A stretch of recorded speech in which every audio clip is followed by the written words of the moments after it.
Moi, j'ai besoin de macérer les affaires. J'ai besoin de travailler sur un personnage avant de le présenter. Je suis un peu comme ça dans la vie aussi. C'est pour ça que j'ai un petit peu de difficulté avec les talk shows qui sont très rapides, très... j'aime bien... J'aime de travailler un sujet, une matière, un personnage, avant de le proposer. Réfléchir les choses. Oui, les approfondir, les incarner.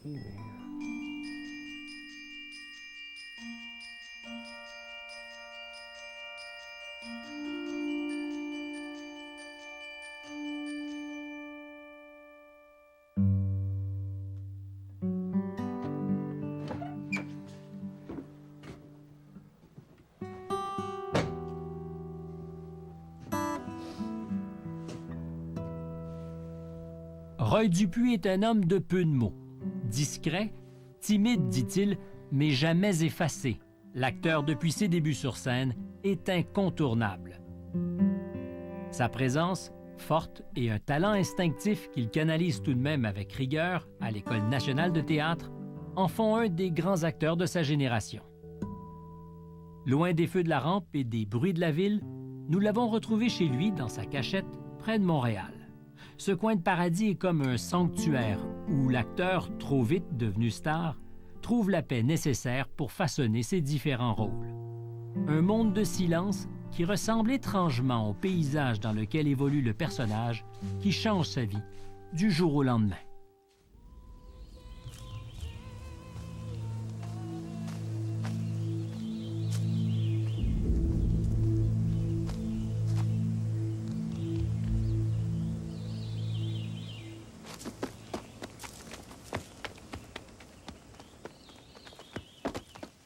C'est un bonheur ou c'est une quasi-malédiction? Tant de succès si tôt? C'est sûr que, bon, ça a d'être connu, là, d'être très connu, là, comme je l'ai été en une soirée. Parce que c'est overnight, là, si tu me pardonnes l'expression. Oui, carrément. Puis c'était 4 600 000 le code d'écoute. C'est 80 de la population francophone, je pense.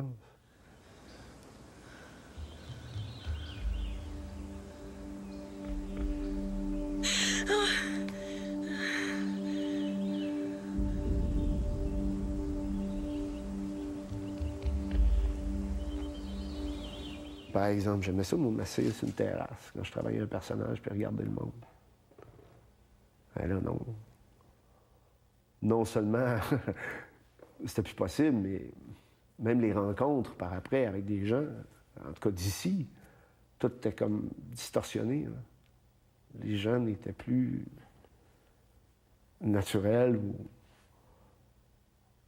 ils réagissaient différemment face à moi. Donc, j'ai perdu ça un petit peu comme source d'information, si on veut. Comment on se met à l'abri dans ce temps-là?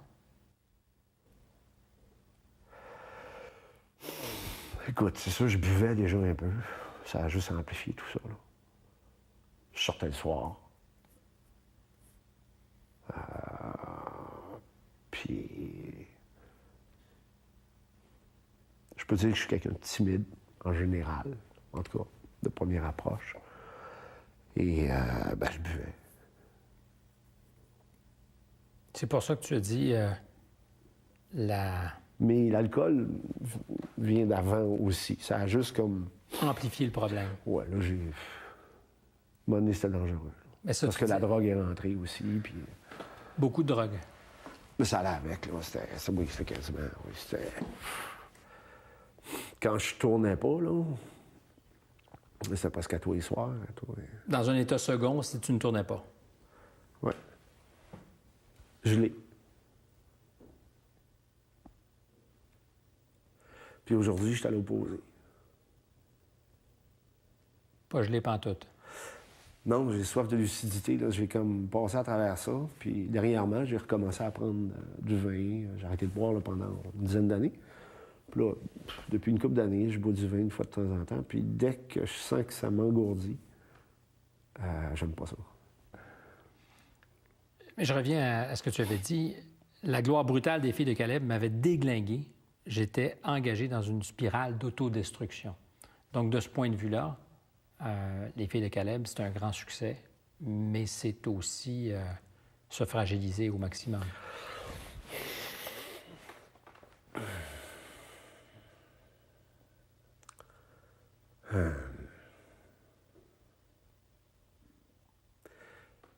C'est que l'autodestruction ne vient pas juste de là. C'est pas juste les filles de Caleb. Il fallait que ce soit déjà... Inscrit dans le programme. Ouais. C'est déjà présent quelque part. Ça venait de où? Ben, de l'enfance. Des modèles. Des modèles que j'ai eus. Mais tu vois, curieusement, il y a une partie de ça qui était de la curiosité aussi, beaucoup. Voir jusqu'à où J'ai on eu peut une aller. Ouais, mais j'ai eu une enfance très disciplinée, hein, très... le hockey le matin, Violoncelle le l'après-midi. violoncelle l'après-midi, il me restait plus grand temps pour aller jouer, après ça on recommençait. Il y avait la natation aussi qui a pris beaucoup de place. Mon père était très, très autoritaire, donc on m'a beaucoup associé au bum, mais c'est quelque chose que j'ai découvert ici.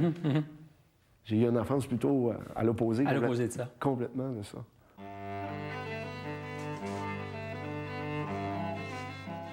La jeunesse de Roy Dupuis est faite de zones sombres qu'il a choisi de revisiter avec un psychanalyste, mais qu'il laisse entrevoir avec parcimonie. Une pudeur parfaitement légitime qui trahit probablement une fragilité qui n'est pas sans rapport avec son grand talent d'acteur. C'est un homme profondément blessé, dit de lui le réalisateur Jean Baudin. Il en a bavé plus jeune, j'en suis persuadé. Entre un père qui veut faire de son fils un champion de hockey et une mère, professeure de piano, qui lui fait pratiquer le violoncelle, le jeune Dupuis est déchiré, mais toujours compétitif. Un trait de caractère que l'acteur assume plus confortablement que d'autres hérités de son enfance et pour beaucoup liés à la figure paternelle. Mon père était commis voyageur, donc il avait un territoire. Il faisait tout le Nord-Ontario. Il y avait une journée par semaine où il ne rentrait pas coucher à la maison, parce qu'il était trop loin. Voilà. Et c'est cette journée-là, ce matin-là, qu'on a pacté la moitié de la maison pour qu'on est parti. Décampé. Oui, on s'est sauvés carrément.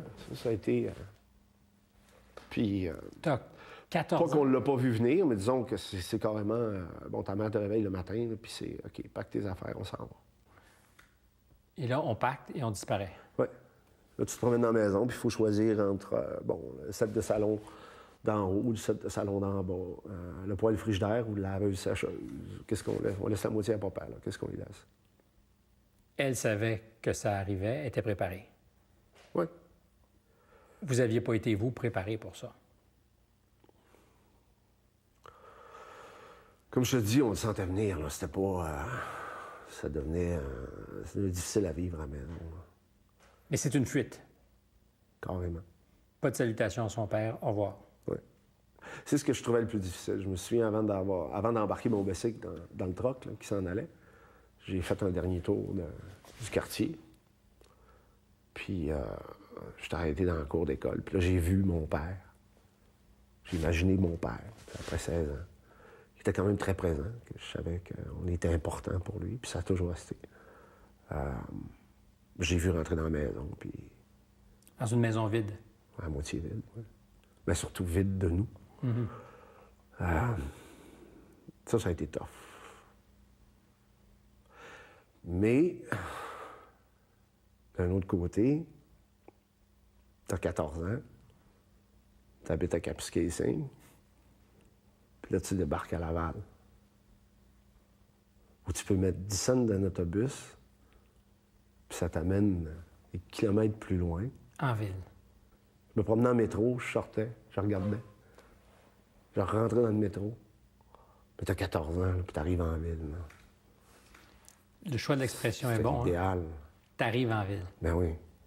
Disons, la peine de laisser mon père a été rapidement compensée par la découverte de la ville, par tout ce que la ville avait apporté. Je me rappelle t'avoir lu quelque part dire « Je constate à quel point mon cerveau a oublié des choses, beaucoup de choses. Tu parlais beaucoup de l'enfance à ce moment-là. Oui. Oui. comme oblitéré. Oui, c'est impressionnant. C'est ce qui est le plus fascinant, je pense, en psychanalyse. À un moment donné, c'est quand tu tombes sur quelque chose qui est énorme et que tu avais complètement oublié. Mais totalement oublié. Ça me fait penser à Mémoires affectives, ça. Ben oui, un peu, oui. Tout à fait. Personnage qui ne sait même pas que tu es son père. Ouais. Et qui, même avant de perdre la mémoire, l'avait enfoui, la mémoire. Oui, et puis tu te rends compte aussi que ça a une influence sur qui t'es. Même si tu l'as oublié, ça t'a quand même formé. Ça te façonne pareil. Oui. Et donc, c'est bon, en tout cas, moi, je trouve ça important de faire le travail, de s'en souvenir pour savoir qui on est, puis qu'est-ce qui nous appartient, puis qu'est-ce qui nous appartient pas. Et pourquoi on est comme on est, puis d'apprendre à vivre avec, finalement. En psychanalyse, tu ne changes pas vraiment, mais tu apprends à accepter, d'une certaine façon, à négocier avec tes différentes couleurs, avec tes côtés noirs, tes côtés sombres, puis tes côtés lumineux. Leur donner la place qu'il faut. Il y a moyen de même canaliser l'énergie qui peut sortir de la marde, de quelque chose de négatif, si on veut, puis d'arriver à en faire quelque chose de positif. Utiliser cette énergie-là pour être créatif. C'est tout du plus rien. Ça va aller, Alex. La mémoire te revient. C'est bien. Papa, il est mort quand même. Tu sais-tu, là? Oui, je veux juste que tu me le dises. C'est toi qui l'as tué, Alex. Tu t'en souviens, là?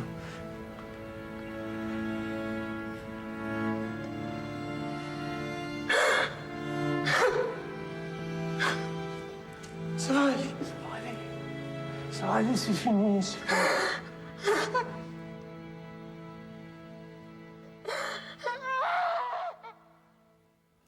Est-ce que tous les personnages que tu interprètes, puis je comprends que la réponse évidente, ça serait non, c'est-à-dire que tous les personnages ne te ressemblent pas, mais est-ce qu'il y a toujours quelque chose dans le bagage qui te façonne que tu vas chercher pour donner à tes personnages? Dans le fond, est-ce qu'il y a toujours un peu de parcelle, quelque chose?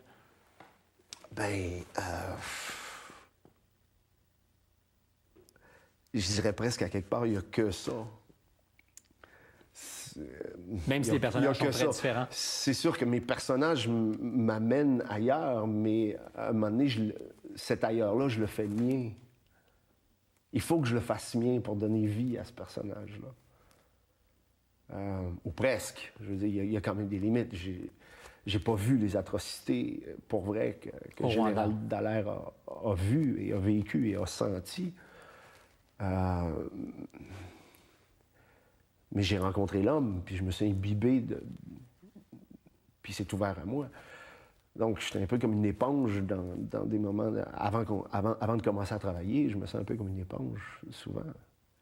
J'essaie d'absorber l'univers, la réalité du personnage pour arriver avec quelque chose d'authentique. C'est l'authenticité, moi, qui m'intéresse le plus.